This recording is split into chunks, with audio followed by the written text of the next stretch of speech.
Well, a very good evening from the Eternal City, from Rome. At the moment, you're looking at a live shot there. You were a moment ago of St. Peter's Square here at the Vatican. It is a beautiful evening. My name is Colm Flynn. This is my beautiful co-host. I can say beautiful because she's also my wife, Paola. Your wife, Paola Flynn, Paola Arriaza Flynn, and we're here in beautiful St. Peter's. The night is coming, and we've had a very intense season, haven't we, Colm? It's been an incredible time here in Rome in many different ways. And by the way, look at this backdrop. Isn't that absolutely beautiful? This is Jacob. Who's this guy? How did you get onto the set? We have Jacob Stein, our friend and digital analyst for EWTN Vatican, and he's also the creator of Crux Stationalis. Jacob, you're here with us tonight. How are you feeling? It has definitely been a busy period. We've been focusing not only receiving everything from the EWTN journalists, but also translating all of that content into social media ready, beautiful images, concise, precise wording so that people are receiving the truth of what's coming from the press hall, and also just reflecting upon these days in Rome, going from Holy Week, intense days of liturgy, following from St. Peter's Basilica, going through the funeral of Pope Francis, Easter, Urbi et Orbi, then the funeral on Easter Monday, the death on Easter Monday, and the funeral following just days later. They've been intense days of emotion, of beauty as a church experiencing such a loss. You know what? I better just point out to you when you're watching on YouTube and Facebook what we're doing here, because we've had shows across the day on EWTN television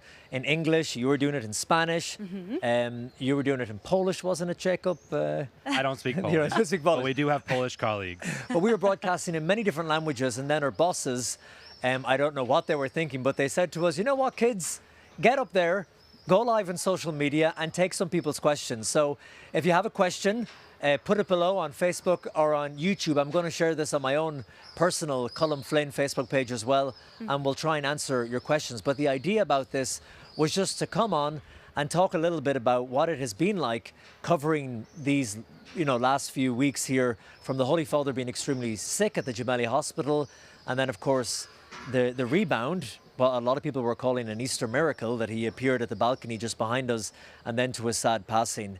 But Paola, have you been surprised at just the incredible outpouring of support and grief and interest as well from around the world? Absolutely, coming from all over the world. We've been recording this live streams for people in Latin America and different parts of the world, and we've had this very huge response of people not only mourning Pope Francis but being so thankful for his life. We had all these beautiful moments of Pope Francis's beautiful gestures in social media. Jacob, I'm sure you must have witnessed some of them. Not only did we witness, just to see him come and just to the loggia for the benediction, for the Urbi et Orbi on Easter. And then, of course, on Easter Monday, we received the press notice that there was going to be a live coming from Santa Marta. I myself had no idea what was coming. I thought maybe he has a reburst of energy because he'd been showing up at St. Mary Major. He had been showing up even before the Easter Vigil inside St. Peter's. And as someone who's not just working in the journalistic side, but also having my own social media on the side of Crux Stationalis, you get many videos submitted, and I had videos of him, raw videos of him showing up in St. Peter's, raw videos of him even after the Urbi et Orbi on Crux Stationalis. I have what I might be the last living video of Pope Francis leaving St. Peter's Square after embracing everyone and going back into Vatican City, being pushed in the wheelchair. That's what I mean with these emotion-filled moments that the church is coming together for a father. Yeah. And we even saw him on the Pope Mobile saying hi to everybody here in St. Peter's Square. Colm, you and I, we were able to witness that, weren't we? Yeah, and Paola and I have a special connection with Pope Francis because not only do we cover him both for our jobs, but we met covering this pontificate. Yeah. So thanks to Pope Francis. I say thanks. She says it was a terrible thing. Well. But also, not only that, we got married back in Ireland, where I'm from. Paola's from El Salvador. Yes. We brought all my family, most of my family from El Salvador. It was a beautiful time. But we also had a very nice moment with him, with Pope Francis, right right before he went to the hospital. Yeah, 2 days before he was hospitalized, you insisted that we would go and meet him. So we did that. And we had a moment with him just, to say a few words. And it was a very precious 2 minutes where he blessed an icon of the Holy Family. He signed his autobiography. And then he said to you, what are you doing with a guy like this? No, how did this not. happen? We told him about our jobs here at the Vatican. We thanked him for his work. We brought his autobiography. I held his hand. I was able to speak in Spanish to him, which is both our mother tongue, you know. And But it was a beautiful moment. Yes, it was so beautiful. And it's the kind of things you get to witness here as being a journalist. And I'm sure that Jacob has all those beautiful memories as well from covering this pontificate for social media. On social media, it's interesting because we get these images and we have to make sure we're getting the story from the journalists, and we provide it again in this way.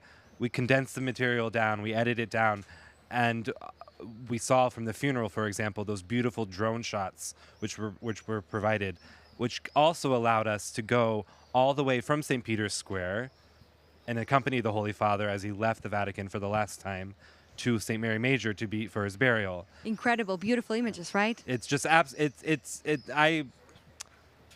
like I said, you are able to see kind of beyond the secular media, beyond the sort of taglines that provide the politics that everyone is so intrigued by.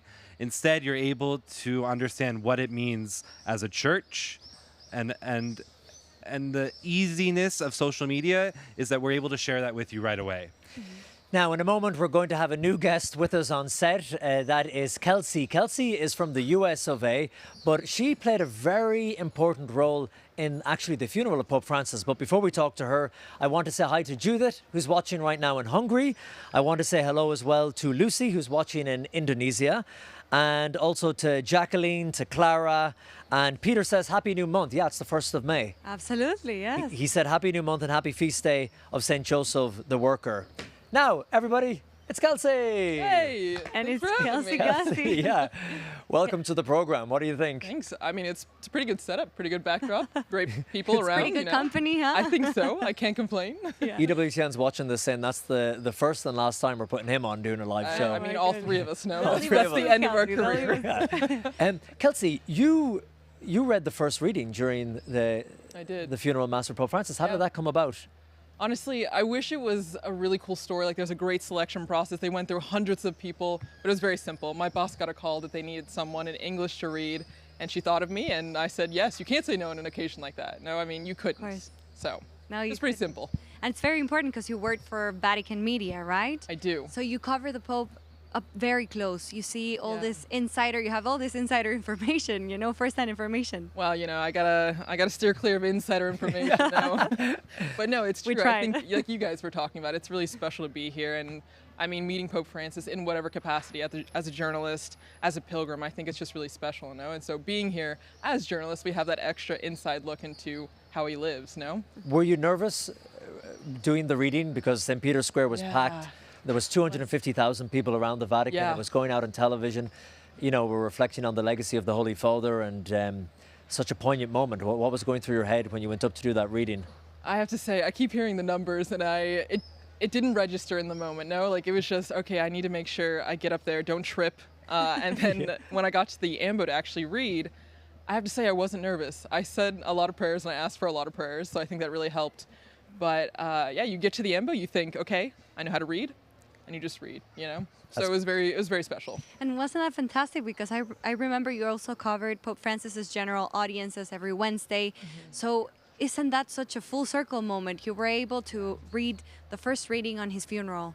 Yeah, I thought about that a lot during the time leading up to the funeral, because we had to be there, as many pilgrims had been waiting, since the night before to get a spot at the funeral. And so during that time waiting to get up and read, I thought about his 12 years as a pope, And you thought about, like, we were able to think about the different moments that made up his pontificate. And I think you guys could reflect too on there's certain pillars of his pontificate that we can see in everyday life, but then also in his writings. So. It was a real blessing to be able to cover it, wasn't it? Yeah. And I know you were working with EWTN and now with Vatican Media, so you're kind of even closer to the center of the Vatican at the moment. It's like little steps, no? I mean, EWTN helped me get into Rome and figure out how to be a journalist, no? And then A now Vatican being journalist, here. right? Yeah, So particular. exactly. Which, who knows, maybe you guys, well, I don't know, we're all on our journey together, no? To cover the Pope and to see the hundreds of thousands of people that have come. And to cover what many other journalists are not covering, for Exactly. whatever different reasons. So we're in a unique position to do it, and it's a great, I agree. it's a great blessing. And before we move on and ask you another question or two, and by the way, we will be going off air in around a couple of minutes because this was just a short, fun social media broadcast, but lots of people are leaving comments. So we said hi to Judith in Hungary as well. Goretti is watching in South Africa.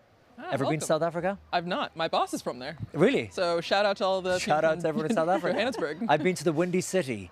That's Chicago, but it's also okay. Port Elizabeth in South Africa. There's the connection. So there's the connection. Goretti, hello to you, to Walden as well, to Mugisha is watching in Uganda. Sorry for Rosanna's mispronouncing. in the United Kingdom. Fantastic. And Jane is watching in Paisley in good old Scotland, where my mum and dad are from. Glasgow, Motherwell. Yeah. Yes, There you go. absolutely. And Kielce, I know you have this very special connection with EWTN as well. Your parents, your mom in particular. Yeah. What did she do? Tell us. Well, I mean, the history of the EWTN, I think for a lot of people probably also watching at home, is that EWTN's always on at home, no? Like growing up, we had to watch Mother Angelica's Rosary at 9:30, I think it was, every night before we could watch anything else as children. So Disney movies, not until we watched Mother Angelica. And so that was always something that was on in my household, and it really, I think, gave me a love for using media to bring the Catholic faith, which is also part of y'all's lives. Absolutely. Y'all's, I love Y'all. that. That's Where are you the from? Florida accent What part- came out. What part of the States again are you from? From Florida. What part of So- Florida? Jacksonville. Shout out to all the Floridians watching. Yeah. Let's see if we anyone from Florida. We have Coldos says, cheers to all the Flynns. And to y'all, said the same thing. Y'all, hey, Y'all also, from- in Ireland. There From you go. San Antonio, Texas. Oh, there we go, Texas. Another beautiful place I've been, down by the Riverwalk. Michaela said, thank you, St. Joseph, for everything. Mary crowned thee with blossoms today. I love that song, Queen of the Beautiful. May. And by the way, we won't be able to get to all these comments, but thank you for liking and sharing this video. Kulda says, prayers and rest in peace, Pope Francis. Guidance for all the cardinals, of course. Arslan says, thank you for today's coverage. Flying for the Vatican City in 12 days to say goodbye to Pope Francis, going to the tomb. Amazing. Have you been over to see the tomb yet? Not. Have you guys? We haven't been over to see the tomb, but you were reporting from just outside Oh, the Yeah. Basilica. We broadcast on EWTN from Santa Maria Maggiore, St. Mary Major, which is around 20 minutes from the Vatican. Yeah. And this is where Pope Francis, of course, chose to be buried in his will. And it's a simple tomb. The Very. marble, the stone was actually brought from the area where his grandparents emigrated from to Argentina. And it's just very simple, Yeah. the Latin word Franciscus on it, the Latin for Francis. So there have been huge crowds. But if you are coming to Rome, make sure, of course, visiting the Holy Doors. But course. head over to St. Mary Major and visit the tomb because it's really, really beautiful. Yeah, and as we're coming to an end, Kielce, you have seen what we're watching the beautiful Vatican here behind us. You have seen so many pilgrims that are still saying goodbye to St. Peter's Basilica here at the plaza. Have you spoken to any pilgrims? Do you have any idea what they're thinking, what they're feeling during this very intense time in the church? Honestly, I think a lot of people are still just reflecting on Pope Francis' life. Obviously, we've kind of transitioned a bit from the funeral and that initial period of mourning. But even in the stores, you see a lot of pictures, you see a lot of icons of Pope Francis. So the pilgrims here are still very much thinking about his impact. And I have to say that a lot of people are just coming just to come to Rome, and just be a part of this momentous occasion. Absolutely. And I think there's a joyous, it was a very poignant and very sad and sorrowful affair, the passing of the Holy Father and the funeral. But because all the young people were here, they were due to fly to Rome for the Jubilee for teenagers and the canonization of Carlo Acutis. They bring with them this energy and joy. And even in the days afterwards, after the funeral, when the dust kind of settled, they were filling the streets of Rome. And there was this kind of amazing thing where you see the universality of the church. I agree. And these young people who come from places where sometimes they can feel ostracized because of their faith, or they're told, oh, most people, young people, are not practicing their faith. Then they come here and they realize that couldn't be further from the truth when they see all the flags, all the happy, smart, intelligent young people who are here practicing and celebrating their Catholic faith. Beautiful, and it's incredible because makes you think that even Pope Francis would have wanted it that way. Piazza di San Pietro, Via della Conciliazione, the street in front, filled with people. What was the amount of people that they said? 200,000? Well, at least in the 250,000. square, and then past that, there was at least another 100,000. Imagine that amount of people celebrating his life, you know, his legacy. Now, very quickly, before we give you our final words, I was going to say wisdom, but I don't know if that counts for this. Period. Words. Let's leave it at period. words. We want to say hello to Alma. She's watching in Norway. And by the way, last year we made a Christmas special, the most northern church, the most northern cathedral in the world, in Tromsø in Norway, under the northern lights. It was beautiful. You can check it out on the EWTN YouTube page. Michael Lee is watching in Green Bay in Wisconsin. Yeah, let's go Green Bay. Let's go. You know it? You've been there? No, but I know the team, the football team. I didn't even know there was a football team. Same thing. We've got like a minute left. I know I'm missing loads of these. To Adeline, she said, the sacrament changed my life. She is watching in San Diego, California. Here we go. Hi from Syracuse, New York? Syracuse, New York. Sorry, There we I'm go. not an American. It's okay, he's getting there. Yeah. And hello from Cameroon. More people watching all over the world. From San Diego. Who's in San Diego? More people. So thank you so much. Guys, we might do this again, maybe so. towards We the sure will. conclave, because that's the one thing that everyone now is kind of shifting their focus while still reflecting and mourning the passing of Pope Francis. The papacy goes on. The great work of the Catholic Church must go on. And so we are now in a moment of history where we're looking for his successor. Yeah, and right here, right behind us, where you see the central balcony of St. Peter's Basilica, that's where we're going to be able to hear the words Habemus Papam, we have a Pope, and we will be celebrating here all together with the Universal Church. Yeah, and to get there, I think all we need is some prayers. All we need is a some lot of prayers. prayers. And you know what? People keep asking, who do you think it's going to be? Is it going to be this cardinal, that cardinal? You know the saying, those who know are not talking, and those who are talking don't know. So we have to just Agreed. pray that the Holy Spirit works and we get the right Pope, a holy Pope. So, Kielce, thank you. Thank you guys for having me. Jacob, thank you. Addy, Alberto, all the crew, thank you, Everybody guys. amazing. They're all Possible, waiting thank there you. behind, they're smiling and And thank nodding. you watching from home. Yeah, from everywhere. Yeah, thank you so for much. leaving your comments and liking and sharing this video. We'll do more of this. In the meantime, don't forget to watch all of our videos across EWTN YouTube, on Facebook, and everywhere on social media.